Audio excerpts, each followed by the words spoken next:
Welcome back to Create Your Edge, a marketing podcast. I'm your host, Brian Shilligo, and today we've gathered a panel of some of Southeast Missouri's leading real estate professionals to talk all things real estate and real estate marketing. So we're just going to get right into it and introduce this panel. Marlene, why don't you go first? Hi. Hello. Yeah, I'm Marlene Bell. I go by Ma Bell, for anyone old enough to know what that was. And of the Ma Bell Group with Edge Realty here in Cape Girardeau. And been a realtor since, long enough to say the first year I was licensed as a realtor. Interest rates, I think, were around 10%. You know, heck of a lot higher than they are now. And so I started in the St. Louis real estate market back then, and now have a team with three of the realtors in the Ma Bell Group, and really enjoy what we do and have a lot of fun doing it. Awesome. Bill, go ahead. I'm Bill Cole. I'm the broker owner of Edge Realty. Got into the business, I would call it a midlife crisis. Got tired of working where I'd been working for 24 years, and we took the plunge. It's been a wonderful 17 years. Awesome. Very good. Terry, how about you? Okay, I'm Terry Penrod, and I am also with the Edge Group, but I also have a team of three other realtors that it's Terry Penrod and team. I've been in this business since like 1995. And I also then, when Bill and Susan decided to open the doors at Edge Realty, I was there with them. Awesome. Been very there ever good. since. Yeah. Happily, I would assume. Happily. Okay, very by good. all means, happily. At least most of the time. Yes, Yeah, fair yes. enough. I mean, we're all been around Bill enough to know it's not all the time. But, yeah. So the three of you obviously have a ton of real estate experience. Between the three of you, you've been in this industry a very long time. What are some of the trends in the market and sort of in real estate in general that you've seen over the years, and how has the market changed since you started, years ago? Terry, let's go ahead and start with you. Okay, yeah. Well, there has been a lot of changes, probably so many that, we can't think of them all. But when I started, we did have cell phones, but we were still using pagers as well. Remember those little things? Those depends on the audience's age, but some of us, I remember them. But, and so back then, you did a lot of touring and physically going to see homes, which we still do. But now with today's technology being so changed, and you can basically look at your watch and look at a home and tour and that sort of thing. But it's still very important to go see them in person. So that what you can tell your buyers before you take them. Absolutely. Marlene, one thing you mentioned during your introduction there was how when you started, the rates were a little bit higher. How have you seen that aspect of the market change over the years? Well, yeah, I mean, I was only 12 at the time when I started, so... You were a prodigy then. But gosh, I remember one of my first homes, I think my interest rate was 18%, 18%. So for anyone in today's market looking to buy, our current rates right now are running, 5.5 to 6.5, somewhere in there. Now that has doubled probably in the last 3 months, or give or take. 6 months for sure. 6 months for sure. And so, we've all had buyers that we've been working with. They've been pre-approved, right? Maybe 3 months ago, 6 months ago, and they know what they're pre-approved for. They know how much they can buy, how much purchase price. And if they haven't bought yet, and they're looking today, they have needed to go get pre-approved to see what that new rate is to therefore determine what they qualify for. So some of those buyers are now having to either maybe wait things out a little bit or maybe look at a lower price range. But honestly, I used to tell people that when I was asked up until probably 2 years ago, what the market is like here, and honestly, we have a good steady market here. We're not a big metropolitan area, but, we have our highs and our lows, but they're not big highs and big dips like in other parts of the country. But I've always been able to say on a scale of 1 to 10, 10 being perfect, I mean, I think our market here has always been about, 7, 8, somewhere in there, just kind of generally speaking. And then, bam, pandemic hit. Bam, things changed. prices started escalating anywhere from 5 to 10% overnight, buyers coming out of the woodwork, and not enough homes. And then I said the market was at 12. Yeah. Now, currently, I think I can probably safely say that we're probably back to maybe about a 9-ish. And I'm sure we're all going to share our experiences, but we've been in a multiple offer situation now for so long, with so many buyers coming out of the woodwork being fueled by those low interest rates, and now they're creeping up a little bit, that the multiple offers are still there, but instead of maybe 10, maybe now there's 4 or 5. And instead of previously being asking price and over, now they might be asking price and a little over. So the market is, I think, correcting itself a little bit. It's starting to flatten out a little bit, which we need. Yeah. But we're still in overall a good market. But I'm sure Bill can fill us in today on what the Fed did. Yeah, Arlene, you're right. Yesterday, the Fed raised their rate by 75 basis points, which is 0.75%. I track Freddie Mac rates on a regular basis just so I can see what the overall market is looking like. And from yesterday, it went from 5.23% to 5.78% overnight. But historically, it's still a great rate.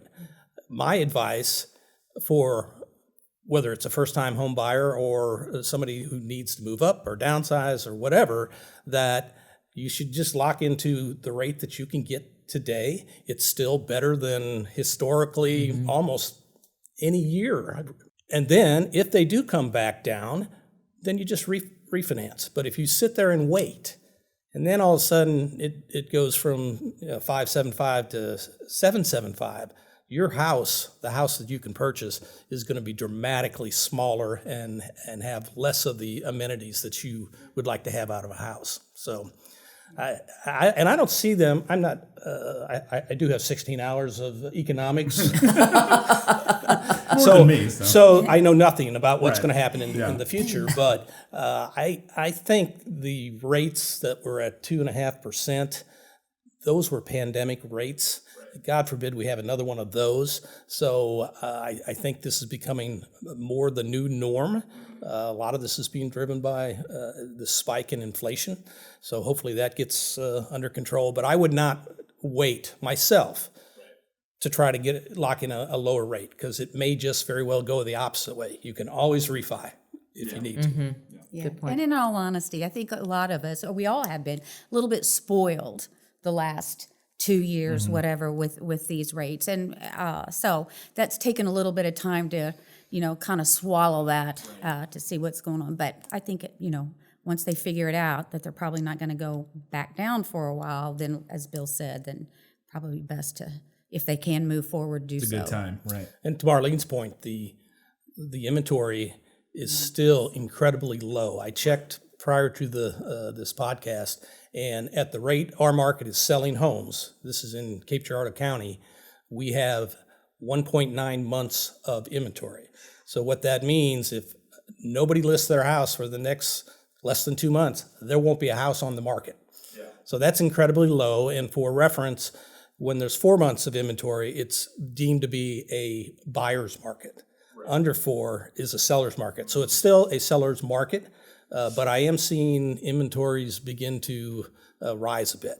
Interesting. Let's talk a little bit about that. So since it is a seller's market, as you were mentioning, Bill, how do we see, and the inventory is so low right now, what advice would you all have for somebody who's considering listing their home? Is this a good time?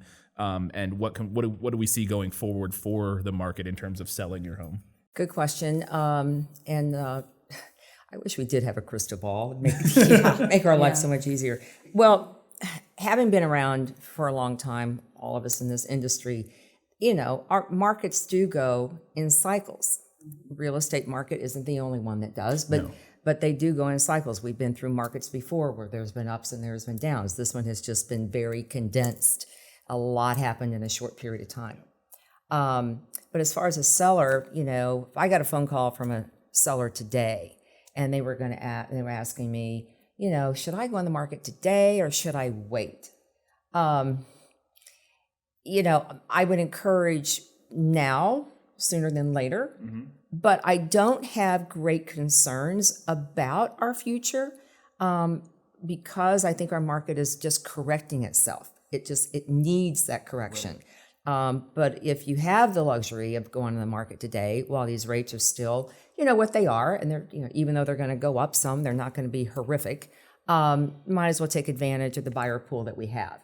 And because, we don't know what the future holds. However, if you do have to wait, because the market is still kind of doing that self-adjusting, I think there's still going to be enough buyers out there a few months down the road to help the inventory come up, right? If we have fewer buyers and more supply, then that's going to allow our market to be adjusted in a healthy way. And I don't think sellers will get hurt down the road. I just think if you got the opportunity, why not do it now? Now's the time, right? Yeah. But I would say that for these sellers wanting to list now, 3 months from now, whatever, to Marlene's point, it is a good time to list. Although I'm sure they will have to have a plan in mind as well, because they're going to need to know, well, where am I going? What's the situation? Maybe they have to relocate, to somewhere else or something along those lines. But they do need to have a plan in mind. Right. A couple of years ago, we had a client that sold, wasn't prepared, and lived in an RV during the dead of winter. Decided that wasn't a good idea. I saw that movie. Yes, and so he bought again, perfect, sold again, full circle, went back into an RV, and but since then we've got him in another home, and I said, you really need to stay put. You're not moving. You got to stay here. So Terry was talking a little bit earlier about how technology has really changed the way you all do business and the way real estate as a business works. Can you talk a little bit more about that, Marlene? Yeah, it has changed dramatically, actually, but in a good way. So I don't really consider that to be a trend. I mean, right. It's really a definite change for the positive, not just for realtors, but for buyers and sellers as well. I mean, it enables them to be in real time. I mean, they can know now, and usually with our help, instantly when a new house hits the market. And, years ago, that was just a whole other lengthy process.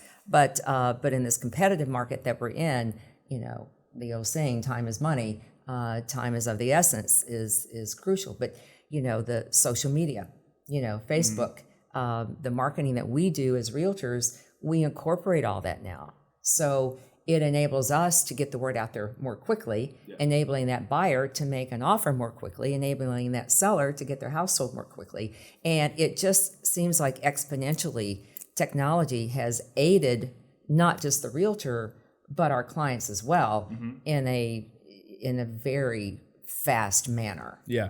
Things have obviously changed a lot, even in the last 10 years, how things have been done and how in every industry, let alone real estate. But speaking specifically, you kind of touched on there, the marketing aspect of that with Facebook, with social media. Let's go into that a little bit and talk about the ways that marketing and selling a house has changed over the years, because obviously you're not selling a house the same way you did today as you did in 1995. So Bill, go ahead and talk a little bit about how you've at Edge Realty, how you guys have changed the way you sell houses. Yeah, I would say when we opened up in 2003, it was a big thing to have a website. In fact, we had ours developed locally here. Yeah. It was a nice website. Now there are dozens of companies out there that can get you a website in hours for a lot less money. But from a marketing point of view, I did not have a full-time marketing director back then. Now I think you have to have one, particularly for an agency of our size. But literally all you had was the newspaper ad. It was about it. And then you were lucky if you had a website. Right. I have done radio in the past. Early on, radio just to get our name out was good. But most of that's all been converted now to digital. We spend a good amount on digital. We encourage all of our agents to use the videos that Creative Edge produces for us.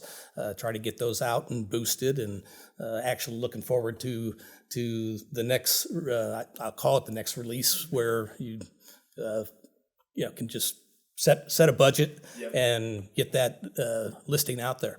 And I also say this: in 17 years, we've seen really about all the markets I think you can see. From although not quite the 18% interest rates, but my wife has lived through that because she's been in it since 1981. Through the years, we've seen all sorts of different markets, from very slow to very hot. I've seen years where there are 8 months of inventory. And I mentioned earlier, 4 is kind of right there at that perfect spot. So 8 months, you've got buyers and sellers who are really starting to get frustrated in that type of market. And when that happened, I'm referring to the Great Recession, I guess, as it's so called, we increased our marketing. And we let every one of our buyers and sellers know that that was not the time to decrease marketing. We're spending more money to try to get your house sold because there was a much smaller pool of buyers at that point. And as a matter of fact, through that process, Edge Realty's market share increased dramatically. So I think it was money well spent. Terry, you've obviously we kind of touched on digital a little bit, but a big part of your campaign over the years, you've worked a lot with local television and worked a lot through that. Talk a little bit about how that's kind of changed over the years and why that's still a big part of what you do marketing wise. Well, and I know there's a market out there for everything, like not everybody's watching broadcast TV, but, so people are streaming, that sort of thing. But yes, I've been doing that we've been doing that for probably 10, 15 years now. And to touch on what Bill said, back in that 2008, 2009 timeframe, those people were the same ones who said, probably now's not the time to cut back. You may think it is, and looking at your bond, but keep moving forward, which we did. And as Bill said, it did pay off. We do a lot of the other stuff though too. The websites, the Facebooks, the boosting, Instagram, all that sort of stuff. I guess what I was touching on is that your brand, to me, it's one, because I watch a lot of broadcast TV still, specifically sports, in my age range. I'm sure a lot of people do, and I see your commercials all the time. So I just think that it's one of those ways that even though it's maybe less in vogue now than it was 10 years ago, I think a lot of people, it still gets eyeballs on it, and it cements your brand as something like less ephemeral, I guess, if that's the right, I don't know if that's the right word for it, but like, anybody can create a Facebook page or do whatever, but when I see yours on traditional broadcast television, I'm like, that's a brand that is established and is here to stay. And so I don't know if that's the reasoning behind it or what it, obviously you're looking for your return on investment for spending that. But at least to me, when I'm seeing your brand on TV, that's one of the things that sticks out to me. Well, and it has seemed to work. There's been times we thought, because it's hard to find. I think anybody will tell you, like, where are you getting the most bang for your buck? Yeah. It's almost like throwing a dart at a dartboard sort of thing. But I do have to say, we can legitimately go back and look at our sales over the last some years, and we can pinpoint, okay, this is where this came from and that sort of thing. Yeah. And that marketing has paid off. Awesome. Bill and Terry both touched a little bit on how when the market isn't as hot, that pushing through and continuing to market can be really good and really important. Is that something you've experienced, Marlene? Exactly. The market we're in now, again, we're using those words over and over, but hot and competitive and all the buzzwords. All the buzzwords, right. And it can be easy for a realtor to kind of back off of doing that. And we haven't, and I know a lot of realtors at Edge Realty haven't. And because the offers are coming in so quickly and houses are selling so quickly, market presence is important regardless of the market. Promoting our listings is important regardless of the market, and it's just kind of real estate 101. In case in point, Creative Edge, I've contracted with them for my digital marketing campaign, and they've kind of they've educated me, that's for sure, and I'm still learning, thank goodness, and they've been very patient with me, but the social media aspect of our business today, it's here to stay. And the digital marketing is of course, a part of that, with your website now having, using it to cross-reference over into social media and Google. And it's not just name recognition for the realtor, but it's also promoting your client base as well, or promoting the listings for them and helping those buyers realize that they've got a good source to come to. And regardless of what the market is, it's important. Something we were kind of talking about is when other realtors pull back on the marketing, if you don't, that's a good way for you to gain ground. And Bill, that's kind of what you were touching on. You're staying out in front of them. Yeah, exactly. So obviously, as time moves on, the people that are buying homes changes, the people who are selling homes changes, and obviously you need to kind of keep up to date with the technology that your current buyers and sellers are using. How do you go about doing that at Edge Realty? Well, it can be a challenge, and it's not just your buyers and sellers, because agents themselves have had to grow through this technology, and some, usually the younger they are, they soak it right up, and the older they are, they're at our IT manager at her office trying to get some help. In fact, once I came into the office, I got a call from one of our agents, and she said, my computer's not working. And I jumped in the car Saturday morning. I get there, and I said, show me what you're doing. And she clicked on the button, and I said, you got to double click that.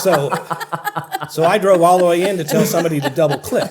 But so it kind of works both ways. Right, And I would say early on, there was a time when a lot of people didn't have emails. There are a lot of people that couldn't begin to e-sign. Just a number of those little things. But the younger you are, it's just fully anticipated, fully expected that you have the capability of doing that.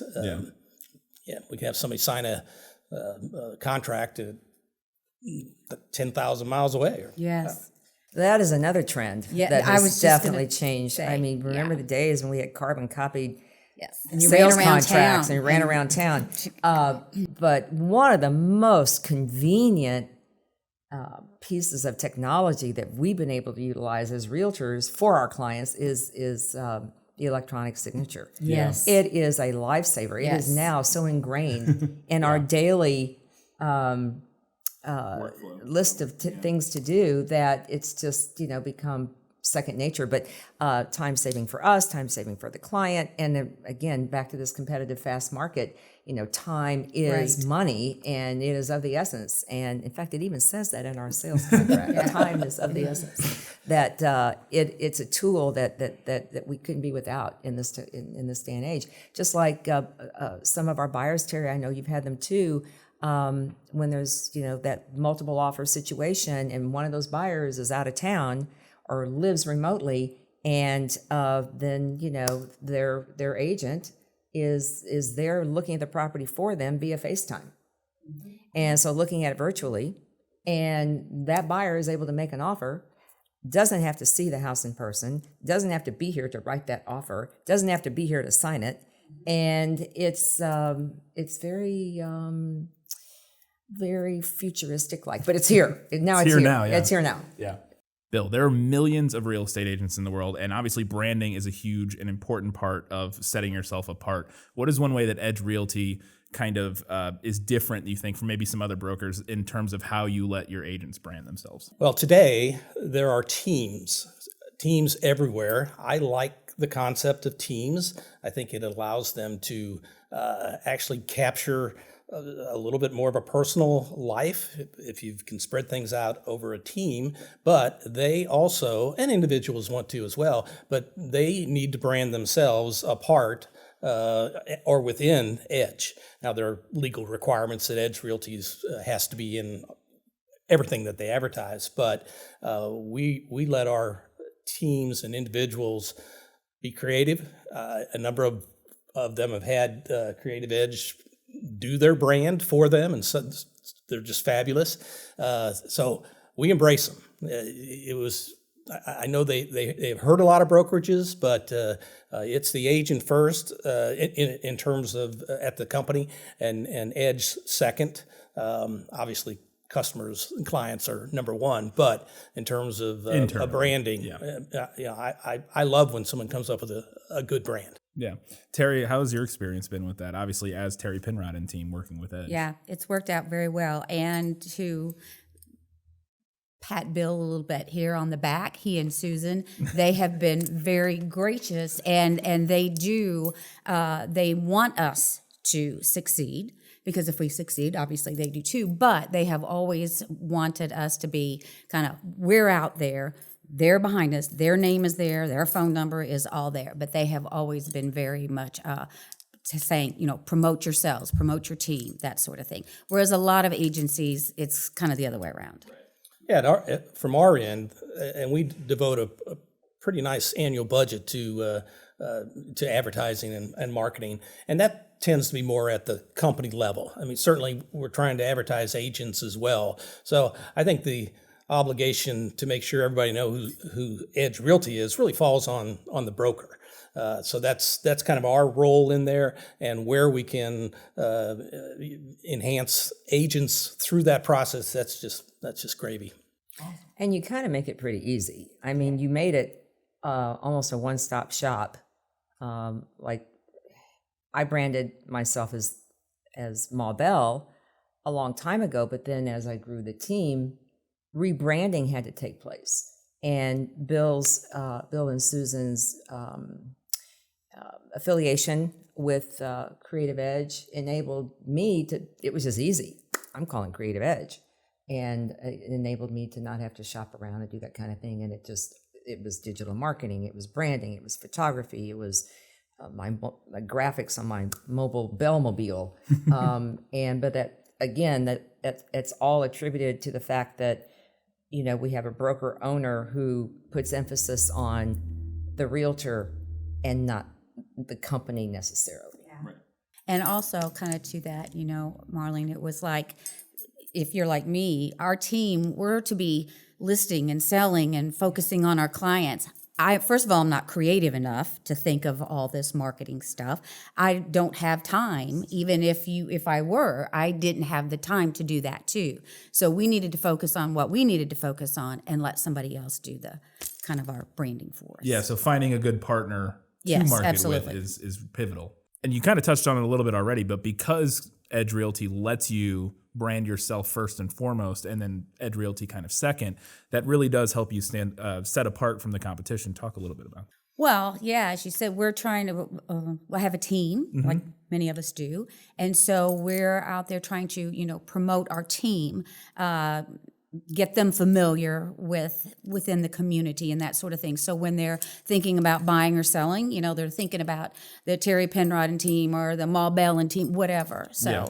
I think an important part of that is you want a personal relationship with the person that you're working with. And when it is Terry Penrod and team or Ma Bell, you feel like there's a closer personal connection there. It's a lot easier to identify with you and talk to you, call you up. When I call your office, I'm going to talk to you or one of your team members most likely.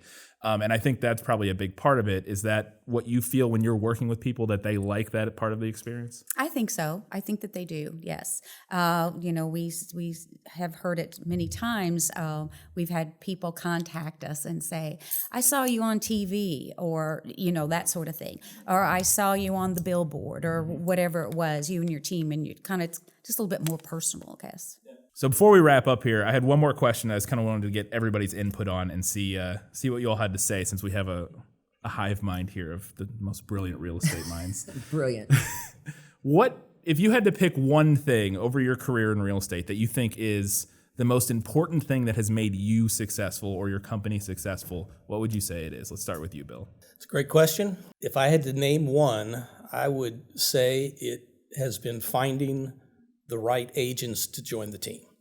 We've been very both fortunate and we've just had an ability to bring and retain some of the best agents in town, and that's important for any brokers. The very first one we brought on was Terry. That was the best decision you ever made. But yeah, so finding the right people, that is Yeah. that has been your key. Awesome. Terry, what do you think is the most important thing for you guys? Well, I think, like in any business, not just real estate, but I think you have to love what you do. I mean, when I got in this many years ago, I didn't know if I was going to like it or not, but it was work, but it was fun. It wasn't the same thing every day. Every day was a different day. It's just like any other business, you know. I mean, you have good days and bad, but you have to enjoy what you do. And after all these years, I do. I still love it. I still enjoy it. Awesome. Marlene, let's finish up with you. Well, I think I'd have to say for me, what has held me or enabled me to stay the course, and I genuinely mean this, and it's my husband. I worked at Southwestern Bell back in the day, so did he. I was very frustrated. He said, you can always leave. And I said, you don't leave the phone company. No one did that. There were golden handcuffs. And he said, you can do it. And I had thought about real estate, and with his encouragement, I did. And to this day, he still lets me do it because lets me go out that door every day, and with all his love and support. But in terms of the business, I'd say something I've always felt was important, because the first realtor I ever had that sold me a house, I could sense this about her. And you know who that was? That was Betty Lou Bryan. Oh, yes. Was always valuing the relationship with that client. And so many of my clients have been very blessed. They've become good friends. And I think putting that as the priority and the precedent, or the foremost, has enabled me to not only enjoy what I do, but help me be more successful for my clients. Awesome. So I think we've gathered that the number one thing you can do is marry Marlene's husband if you want to succeed. What about Bob? It was the only way she's going to be Ma Bell. That's right. I had to marry the bell. I had to marry the bell. Absolutely. Fantastic. Well, thank you all for joining me. That was a very interesting discussion. I think we got a lot of useful information out of that. Hope you all had a good time. So thank you all for coming today and talking. And thank you all for joining us for another episode of Create Your Edge, a marketing podcast. And until next time, remember to get out of the damn box and go be extraordinary.